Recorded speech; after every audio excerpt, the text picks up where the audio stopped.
Hi hello నమస్తే welcome to సాక్షి. నేను అంజలి. 90స్లో చూసుకుంటే లేడీ ఫ్యాన్ ఫాలోయింగ్ ఉన్న వాళ్ళలో ఆయన ముందు వరుసలో ఉంటారు. సో అలాంటి మూవీస్ తీశారు. మరి ఒక్కొక్క సినిమా చెప్పుకుంటూ పోతే ఫస్ట్ మూవీతో డెబ్యూ మూవీతోనే సూపర్ హిట్. ఇంతకీ ఆయన ఎవరు అనుకుంటున్నారా? నా ముందే కూర్చున్నారు. ఆయన ఎవరో కాదు, బర్త్డే నవీన్ గారు. సో మరి మాట్లాడదామా? టైటిల్ ఏంటనే కదా, త్రిమూర్తులు, ట్రాన్స్ఫర్ త్రిమూర్తులు. సో బ్యూటిఫుల్ హీరోయిన్ కూడా ఉన్నారు. చలో స్టార్ట్ చేసేద్దాం ఇంకా. సార్ నమస్తే. నమస్తే. సార్ ఎలా ఉన్నారు సార్? All good. యా. ఎంత కామ్గా ఉన్నారు సార్. సో జనరల్గా అంటే ఇప్పుడు అందరు అడుగు ఉంటారు సార్ మిమ్మల్ని, అంటే ఎందుకు గ్యాప్ వచ్చింది, ఎందుకు గ్యాప్ వచ్చింది అని. సో ఛానల్ డిఫరెంట్ కాబట్టి నేను అడగాలి, కాకపోతే కొంచెం డిఫరెంట్గా అడుగుతాను సార్.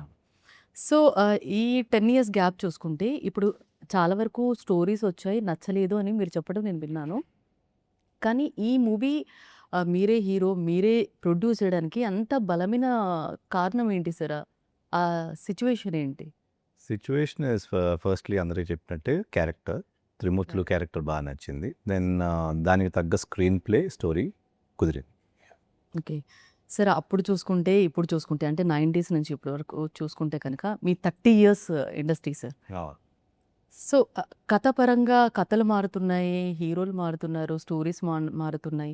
తెలుగు ఇండస్ట్రీ పేరు బౌండరీస్ దాటేసింది. సో అప్పటికిప్పటికి ఏం గమనించారు సార్? నేను గమనించింది సినిమాల పరంగా సేమే ఉన్నాయి, అప్పుడు కానీ ఇప్పుడు కానీ. సార్ అప్పుడు ఇట్లా వేరే వరల్డ్ని క్రియేట్ చేసే సినిమాలు అప్పుడు వచ్చినాయి. Yes sir. Mayabazar yes sir. ఇట్లాంటి బిగ్ స్పాన్ ఫిలిమ్స్, అట్లాగే కంటెంట్ డ్రివెన్ ఫిలిమ్స్ వచ్చినాయి, శంకరాభరణం అట్లాంటి. ఇట్స్ జస్ట్ దట్ ఈ రోజులకి ఇది అట్లా అనిపిస్తుంది కానీ but always content was king. నిజంగా sir. So hi, hi, good to see you. Good to see you. So ఇప్పటి వరకు మీరు చేసిన మూవీస్లో జనాలకి, అంటే అన్ని మూవీస్ చేశారు, కనెక్ట్ అయింది పిసినారి హస్బెండ్తో. మీరు సత్యానంద్ గారితో ఉన్న మూవీ ఎక్కువ కనెక్ట్ అయింది, అంటే మీరు జనాలు కనెక్ట్ అయ్యారు.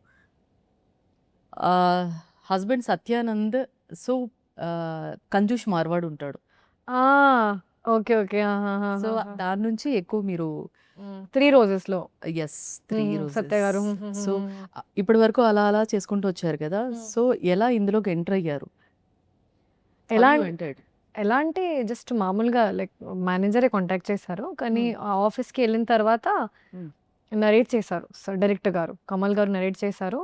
చేసిన తర్వాత he told me it's a very natural character, చాలా డిఫరెంట్ ఉంటుంది. We will try to show you as very different then what you are, and నువ్వు చేసిన ఫిల్మ్స్తో కూడా చాలా డిఫరెంట్గా ఉంటుంది. అండ్ నేను కూడా చెప్పాను, నాకు ఇది పర్ఫార్మెన్స్ ఓరియంటెడ్ కొంచెం చేయాలి అలా, different characters. So he said this will set you. And then next time I met sir and he also said you will look very good in this. And అలా narration happened and then look test happened and then shoot. Okay. So ఇప్పుడు ఒకరితో movie చేస్తున్నాం అంటే వాళ్ళ movies ఖచ్చితంగా చూస్తాం. మీరు sir ఏ movie చూసారు? సార్ నాకు చెప్పారు, don't watch anything right now. Sir said, sir told me just one film he suggested and I will watch it after this. But I have a great memory. I have a great memory that the first film I watched of Sir is our film.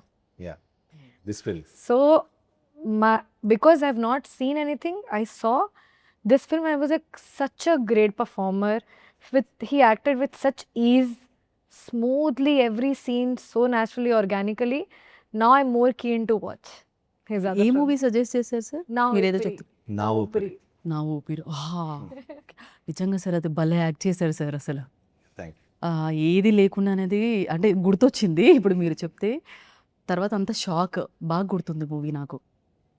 So జనరల్గా ఆ movies తీస్తున్నప్పుడు ఒక ఎత్తు ఉంటుంది sir. ఇందాక మీరు కంటెంటే main king అన్నారు కదా. Content first narration విన్నప్పుడు బాగుంటుంది సార్, బట్ స్క్రీన్ ప్లే వల్ల, లేదంటే మూవీ తీసేటప్పుడు ఆ సీన్ వైజ్ తీయటం ఒకలా ఉంటుంది, చెప్పడం ఒకలాగా ఉంటుంది సార్.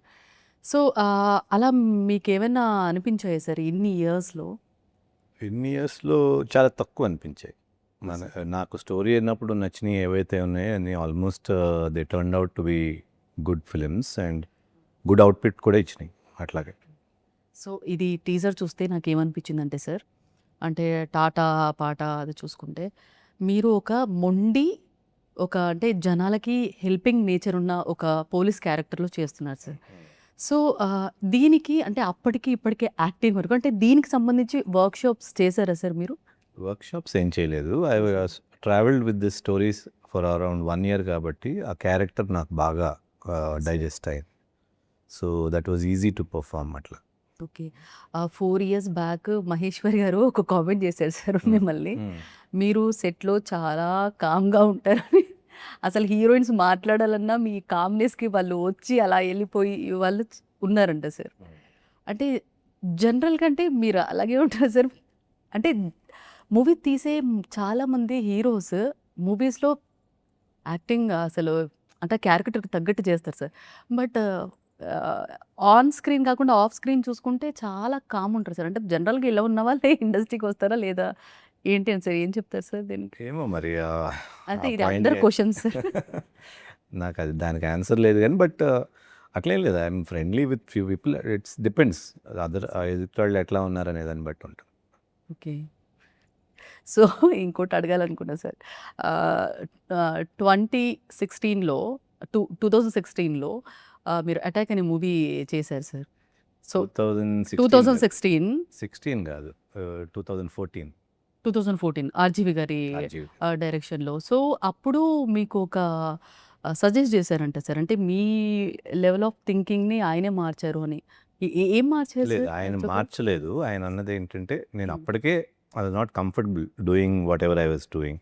అది ఈ సినిమా అని కాదు జనరల్గా kind of films I was doing.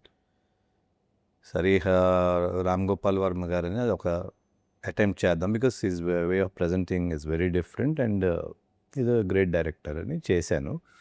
But అక్కడ కూడా నాకు అంత కంఫర్టబుల్గా అనిపించలేదు. మరి అది రియలైజ్ అయ్యి ఉండదు. బట్ జనరలీ ఆర్‌జీవి గారు ఏంటంటే will give an opinion about an artist ఎప్పుడైనా కూడా. అంటే క్యారెక్టర్ వైస్ కంఫర్టబుల్‌గా ఫీల్ అవ్వలేదా సార్? లేదా అంటే జనరల్‌గా సార్ నాకు అర్థం అవ్వలేదు. జనరల్‌గా. అంటే దాంట్లో అంత పవర్ లేదనిపించింది. Performance power. Okay.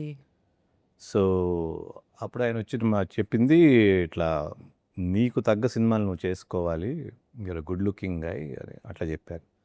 So Obviously, sir. That was Obviously. That was an added thing అనమాట. అప్పటి వరకు నా ఆలోచన అట్లాగే ఉంది కాబట్టి ఆయన చెప్పిన తర్వాత ఇంక దీంతో లాస్ట్ అని ఆపేసి. Okay.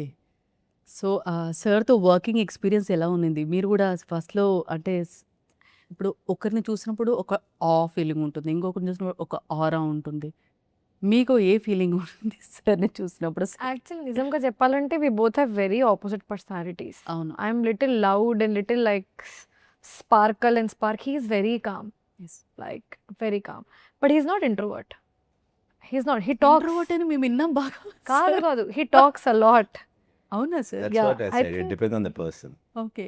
but he's very intellectual. So the plus point is he can also talk very like intellectual, smart, and he can also talk like baseless things, like how I do sometimes. Baseless. Point కాకుండా ఏం రాకుండా topics ఉంటాయి కదా మధ్య మధ్యలో. That also he'll do. So with me, I think from day one, we had conversations. Okay. Yeah. But again, that balance is there. I am little loud and he's still calm. Okay. Me story selection ఎలా ఉంటుందంటే జనరల్‌గా ఒక story ఒప్పుకోవాలంటే, accept చేయాలంటే content ఒక 1